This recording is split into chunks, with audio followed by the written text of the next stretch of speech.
still do this every single time? Wow. Morning, everyone. We have here Deacon Steve Booth. I finally Peter made Sheffer, it. And Peter. Those who are about to be ordained this Saturday.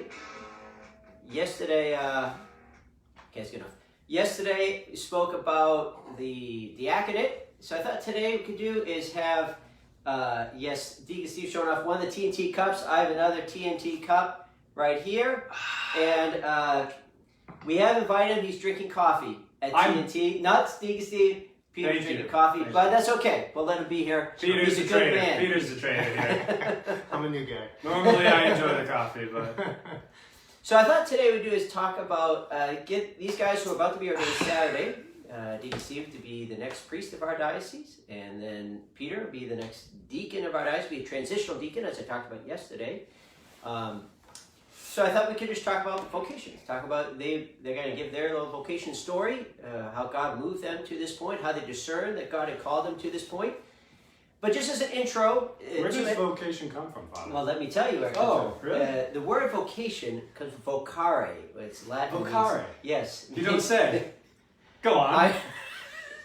I'm totally regretting that I invited you to see the T'nT today. So, anyway, so it comes from Latin. It means to call. And we know that God calls us. From all of us, the moment we're baptized, we have a calling, that call to holiness. And so there's one vocation that's true of everyone, the call to be saints.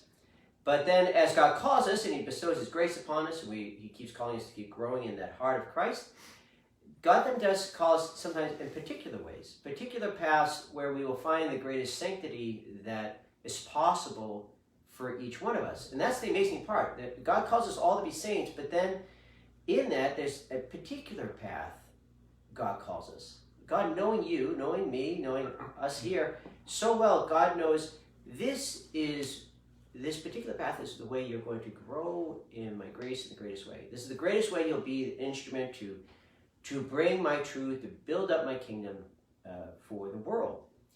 And so that's why he calls men and women in particular paths. And then that's when we talk about vocations. That's when we talk about vocations, we usually talk about the particular calling, particular state in life. And that's men who are called to the priesthood and to the diaconate. Men and women who are called to married life. That's a vocation. That's a calling. It's also a natural stirring of the heart. We're all drawn to that.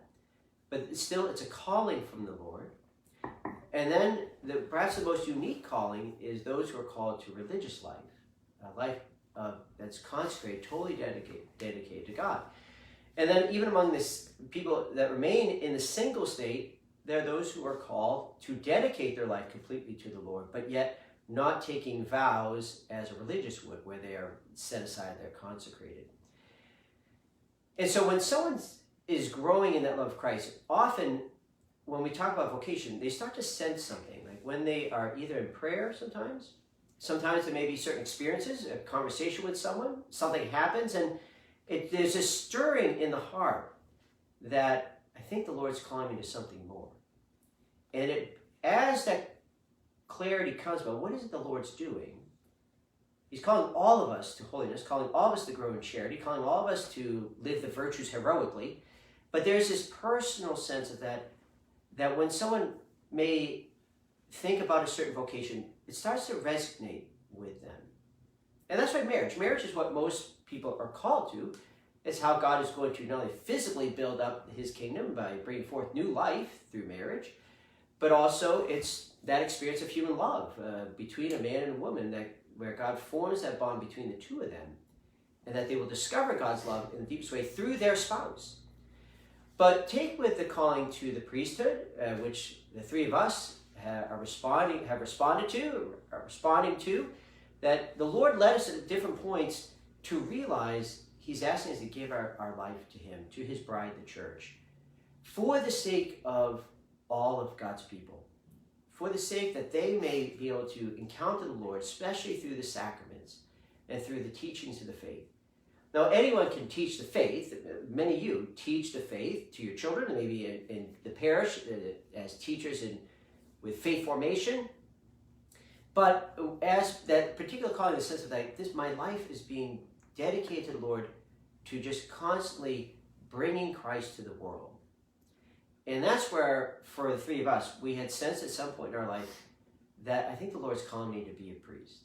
And so that's what I was going to ask these guys to talk about, and depending on the time, I'll probably mention my story if we have time. Obviously, I'm doing the show every day, so I can mention another time if we don't get to it. I'm here for your story. Thanks, man. Thanks. All right. But since Deacon Steve is about to be ordained a priest, I think we'll start with him. We did Peter. Oh. This way I can enjoy my Irish breakfast tea with honey from East Taunton. Wow, is that like a sponsorship right there? Are you It is a sponsored by sponsorship, East yeah. Taunton Yes, Honey? yes. Okay. All right. So my vocation story is just pretty basic. Obviously, I started thinking about this all at a very young age. I had some awesome examples in my life. My parents, my brothers, one brother specifically, and they all sort of conveyed to me that the faith was something, because I love my family, and when people you love something, you tend to take it seriously. You tend to see. I saw that my family took faith very seriously, so it was something that I knew was important. And so for the longest time, I wanted to do the military. I had that childish sort of idea of wanting to go out, I don't know, be a knight in shining armor, do something heroic. But then I started to see that the faith was really where the battle is, and so I started to respond to the Lord by just taking something on a little bit more in my daily life. But then in high school is when things really started to ramp up. I really felt the Lord drawing me towards the seminary, so I started asking some priests in my life, what the next step was. They advised, time in front of the Eucharist, either going to Mass or adoration, and I started taking, doing both those things a little bit more. And that was a big help for me too. Obviously Mass and adoration, but also the priests in my life. They were joyful men, they were happy in the priesthood, and they were holy men. And so that was a big sort of shot in the arm too, just seeing just some real heroes out there already. So that's what I did. In high school, I started going to Mass a little bit more, adoration a little bit more, and it was in adoration that had some stuff that I wanted, some personal stuff with relationships that I wanted to sort of get the answer to, and our Lord sort of came through loud and clear one particular day. And after that, I said, all right, I'll give seminary a shot, and that's what I did. And How did it come loud and clear? What do you mean loud? You said loud and clear, like it was a feeling in the heart. It was a real burning in the heart in Eucharistic adoration with a specific question I had, and then went home, and that question resolved itself. Wow. So it was pretty clear. Okay. Yeah. So and then at that point, it was funny because it's like one of those things, in the piety of prayer, you're like, Lord, resolve this problem for me. And then as soon as it happens, you're like, really? Like, I didn't really so I had to work through that a little bit. And then, but I had to hold up my side of the promise, because I said, if you take care of this, I'll enter the seminary. And you did. So it was, looking back, it's just all really funny. But would you say, all right, so even when they're kind of making that promise, would you say there was already this draw to, oh yeah, sense that it wasn't like, well, if you answer this prayer, I'll do this for you. No, yeah. Well, I guess I have to go to the seminary to have it. Yeah, it was like, because it wasn't like that promise didn't come out of nowhere. It was coming from a relationship of already being with the Lord, and growing in my faith, and just as a young man wanting to know and go where the Lord wanted me to go. Yeah. And he definitely helped with that a little bit. And it wasn't honestly, it wasn't booming voice or anything like that, but it was just something that he knew that I would know was the answer to my prayer. Yeah. And that's good for me, because with a lot of things like that, I need to be like banged over the head a little bit to like change course, or and that's, you know, the Lord knows each of our personalities. He knows how to sort of communicate the best way with each one of us. I need to be banged over the head a little bit to change course, but that's actually something that helped once I was in seminary, because, you know, there's a lot of challenges being a seminarian, especially from the world that doesn't understand and stuff like that. But, you know, having that sort of, you know, entrenched mindset of, you know, I need to be banged over the head to really, you know, drop out of seminary, whatever it is, that definitely, you know, helped me get through some you know, difficult times, wavy times in seminary. So, and in those moments, I was sort of waiting for the Lord, because I knew He knew how to communicate with me. I knew He knew what I needed to hear to go left or right, and I was convinced that He was still calling me through it. So, it was Awesome. beautiful. Awesome. Now we have with us Peter, who's about to be ordained deacon. Peter's got a little different story than Steve. So, more explosions. Yes. All right. So, Peter, give us a background. Give us. Well, thanks. That's a powerful witness, Steve. So thanks for sharing that. And thanks, Father Kevin, for having us on today. So obviously That's all we have, folks. Thanks, I guess. I'm okay with that. So as you can tell, I'm an older seminarian, and I'm the type of seminarian who we call a late vocation. And what that means is it's somebody who enters priestly formation later in life. And I currently attend one of two late vocation seminaries in the country, Pope St. John the 23rd, which was founded out of the Second Vatican Council by Pope St. John the 23rd, who basically modeled our seminary for men who have lived in the world in various professions. And so we accept men who are in typically their 40s, 50s, and 60s. And we have a variety of men from all walks of life: retired doctors, lawyers, bankers, teachers, guys who were married, their fathers, their grandfathers. And so somehow they just felt this, as Steve says, this drawing toward something that is uniquely powerful. So for me, I always liken my story to those of you who are old enough to remember the Beatles. There's a song called "A Long and Winding Road," and sometimes you wonder, where's that road going to take you? A little bit about my background: I am not a Fall River native. I originally am from New Jersey, and I grew up in a family, and I really have to thank my mom and dad. Because I think they established a household for my sisters and I have two sisters, who really formed what I would call kind of like a mini Nazareth. Everything was Eucharist focused, and even today. And I'm grateful that my sisters and I still have my mom and dad, because when we all get together, the first words out of my parents' mouth is, "What time is Mass, or when are we going?" So we were involved in our parish and whatnot. But then, as I got into my high school years, I was an altar boy, and was around, like Steve, I was around many, many great priests, even today. So I remember in my teens, I was a young altar boy. I was about ready to enter the military at the age of 18. And the pastor of our church, who became our bishop, he said to me, "You know, you really ought to think about being a priest." And I said, "Monsignor, I want to serve my country." And he says, "You serve God first." So the little seed was planted. And so then as I entered the military and I served in uniform for 25 years, throughout that time, in my 20s, in my 30s, in my 40s, various priests and bishops, and even lay faithful, parishioners, wherever I had been, always said, "Have you thought about being a priest?" And I guess I always come back to one of my favorite stories, but it's also a disappointing story, to the rich young man in the story of Matthew, where he asks our Lord, he says, "What must I do to inherit eternal life?" And he said, to keep the commandments and to sell all your possessions and follow me. And the rich young man went away sad. And I always thought to myself, because there's this, the story kind of ends there. And I always said, did he turn around?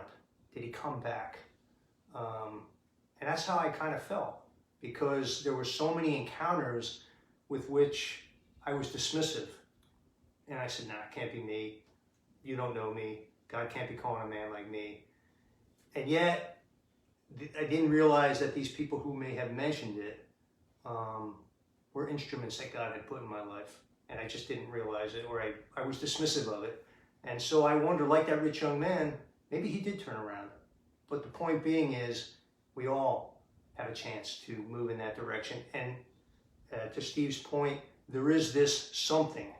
I didn't have a powerful moment like Steve during Eucharistic adoration.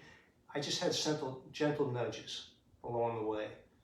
And I think to the point about priests, when I was in the military, of course, we deployed a lot, and we were in a lot of locations where Mass and the Eucharist it doesn't happen. And so whenever a priest did show up to one of our compounds, there was this feeling of peace. It wasn't, certainly it was because he brought the Holy Eucharist with him, but it was who that priest was and what he represented.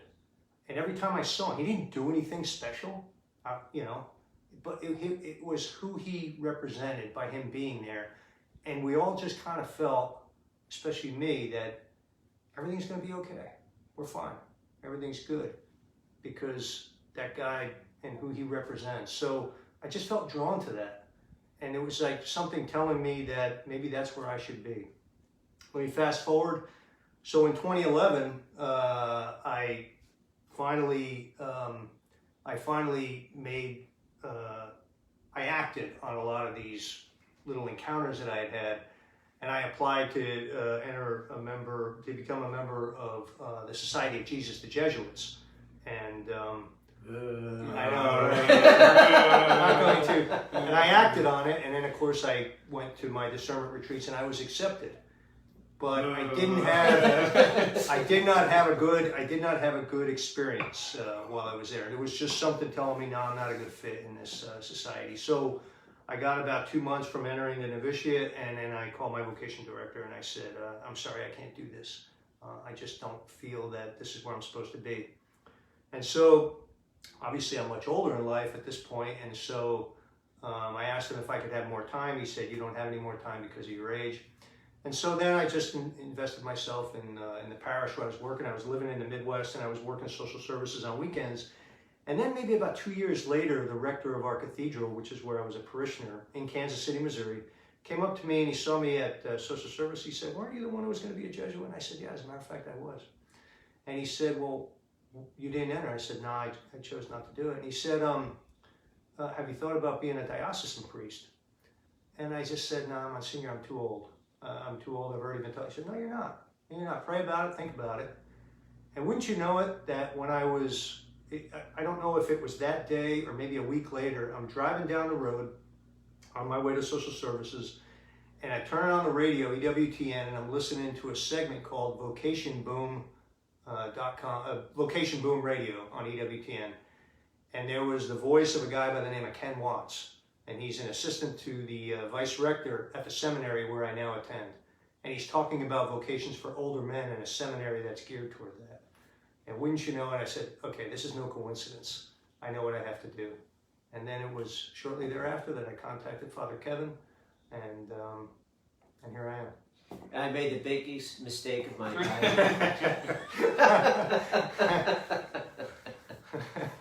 So I'm grateful. I'm grateful to Father Kevin. I'm grateful for Bishop Ticuna because, they gave me an opportunity to. Late vocations is obviously not popular. You don't see many men entering the seminary late in life, but I'm grateful to both of them for giving me this opportunity. Awesome. Nice. All right. Very cool. So tomorrow, what I'll do is continue with just explain about vocations. You'll have to tune back in for when we join, and maybe you guys will join and me heckle tomorrow. him. Yes. For his vocation story. So let me play a little Frank here as we finish up here. Frank. Little Frank Sinatra. This is what I always finish with. Wow. Yeah, see.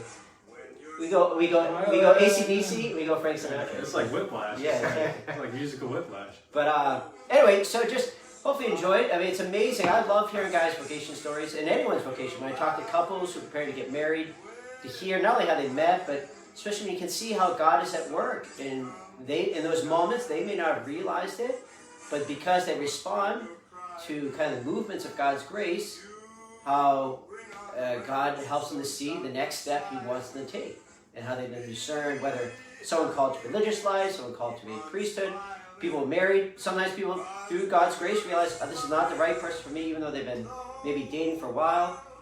And that's a very painful decision when they have to go a different direction. But then all of a sudden, they start to see why God did it. And God leads them to something far more beautiful. So anyway, I'm going to turn this down because Deacon Steve's turning my music up. Anyway, hope everyone had a great day. Thanks for joining us here today. The phone's too far away. I can't see who is posting things. So, but I know a lot of you joining us here. Many thanks to Deacon Steve. This Saturday at 11 o'clock, he'll be ordained a priest. Peter will be ordained a deacon, a transitional deacon.